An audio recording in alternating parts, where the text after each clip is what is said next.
Sana drama na lang to. Sana TV show na lang.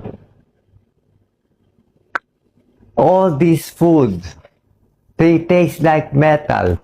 This watermelon for you tastes ordinary, but for me,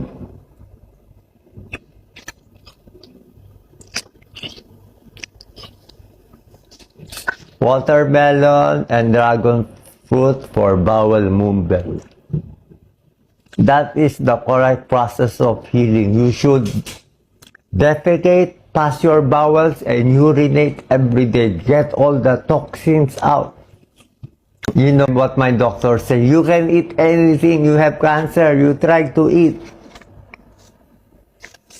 Even if no taste, I try and try to eat. If I don't eat, I will die. These are my medicines. I will take it in front of you.